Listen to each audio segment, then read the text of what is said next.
We going? Hey! Hey folks, it's NAMM 2017. Here we are in the warm bosom of the Friedman lair with the man himself, Dave Friedman, creator of Amps of Doom and Destruction.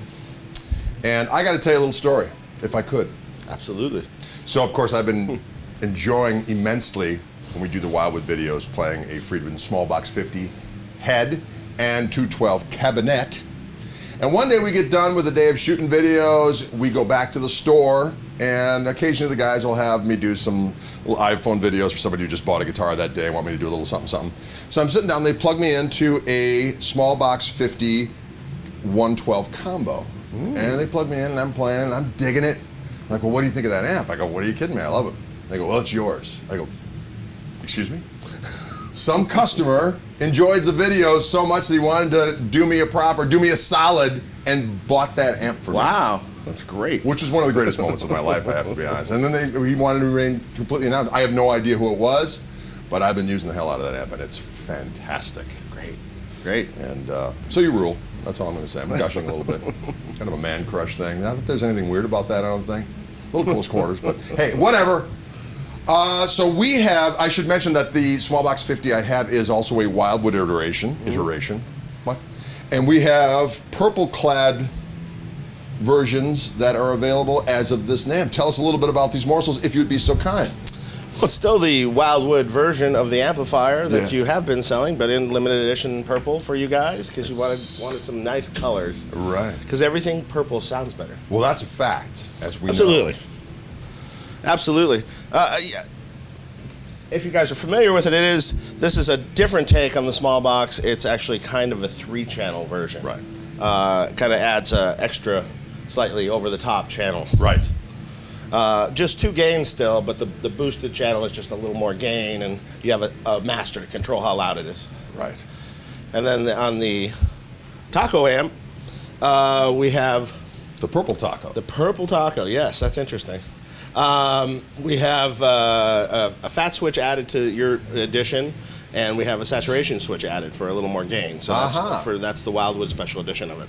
Excellent. And just to reiterate for those who maybe, if you've been not paying attention to our other explanations of the glory of the Friedman amps, to me, and we've talked about this before, what I love so much about them is if you've ever had a chance to play through old Plexis, there's nothing that sounds like that, but they're louder than the Word of God. And especially at this day and age where there's fewer and fewer venues where you can actually stoke up those old amps to the proper volume where they sound good. That's right. And you can do power soaks and all that stuff, but that's all a pain in the butt and so on and so forth. Yours is the only amp that I've ever experienced that does the master volume gain thing where it actually retains the sound and characteristics of power amp distortion at any volume. And it's just astounding.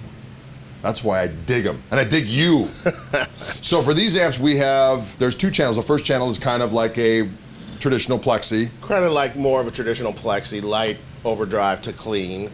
And then the second channel is more like a dimed out, right, Marshall-esque Plexi. Right, which works great with the volume control. So we're on the second channel right now. We're on the second channel, yeah, that's right.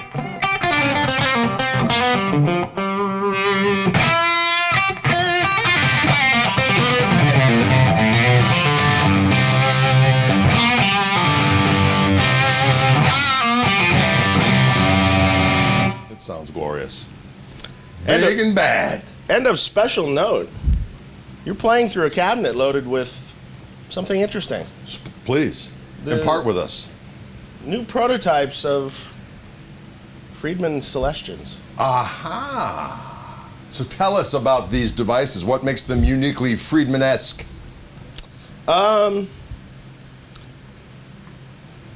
always like the sound of older greenback Celestions, where they're aged in and there's no fizzy top end anymore and sound really good. So the idea was to create a speaker that can handle more power but also kind of retain that sort of tone with a little bit of the rolled off high end. Got it. Sounds pretty good. I don't know. Yeah, I dig it. You're playing it. And are those going to be available as of now? Are they in all? They're not available as of now yet, because this is literally the first time we've had them in our hands as prototypes. But it's something we've been developing. So pedal-wise, we have 2 new pedals coming out. We have the Buxom Boost pedal, which is a clean booster with the tight knob that's like on our overdrive pedal, and also EQ that you can kick in if you want to shape the sound. If you have one of my amps and you want to just push it over the top a little bit more, shape it for a lead sound or something to a little more mid-range or however you want it to sound, it will do it, and it does it in spades. Excellent. Then we have the Dirty Shirley pedal. Aha! Which, simulates the Dirty Shirley amp sound in a pedal, similar to what I did with the BE pedal. Okay, yeah. Yeah. And then more guitars this year. We have a Cali guitar here, which is a take on an old kind of San Dimas sort of Two humbucker, Floyd Rose. Humbucker, made in conjunction with Grover Jackson. Yeah. I think the man knows how to make this style guitar. You think? I think so for sure. And then something that's kind of exciting, a new set neck guitar. This is just one of the ones we have here. We only got 2 at the show. We were supposed to have more, but we didn't quite make it. And feel the weight. Yep. It's a set neck guitar made with African mahogany. Beautiful. Which is super lightweight. If you feel that, very nice. it weighs nothing. Absolutely, and it's not chambered. It's just light wood. Not chambered. No chambers.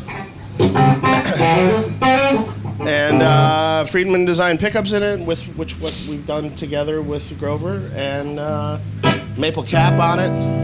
Check out the one there. And a volume knob and a tone knob and a switch. Locking tuners.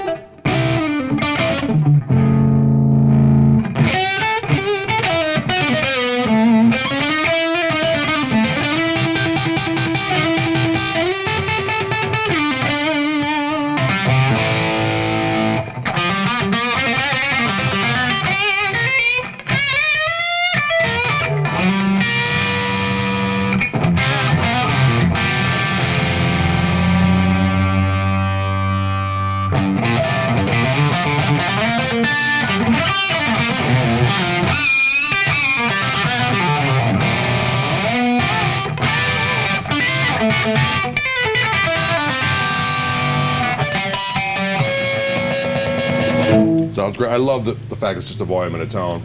I love that. Yes. Well, it puts the volume much more, and you can reach the volume for doing stuff like that, which I'm used to on like more Strat style guitars and things. Absolutely. Very nice. Yeah. And I would imagine that these will be what's price action like, probably mid threes. Huh, that. Especially in comparison to some other things that are kind of like this. Yeah. It's quite equitable indeed. Yeah, it's right in that kind of price range with some other companies. So this is new. We've got the new speakers lurking. We got some new pedalage. Anything else that's new that you may want to impart? We show a different version of the pedal board. Last year we had the pedal board. We have our pedal board with our buffer bay interface box, which is like a patch bay for your board with a buffer. Okay. And power supply. Oh, cool. Yeah, 10 output, 9-volt DC, all isolated power supply. Switching power supply, works anywhere in the world, and no field hum whatsoever from pedals being close to the power supply or anything. Cool. That sounds very interesting. And I like those pedal board enclosures that you have. The and the bags, yes. So the little carry bags come with the pedal boards. Awesome. Yep. Cool. Well, listen, as always, thanks so much for letting us come in here early and to see all your cool stuff and taking time to talk to us. And, of course, for making all the cool stuff that you make. I dig it. You're the man. Great. Thank you so much. Thank you. Pleasure. Greg Koch here for the Wildwood Guitars crew here at NAMM 2017 in the warm bosom of the Friedman lair. We'll see you cats on the flippity flop.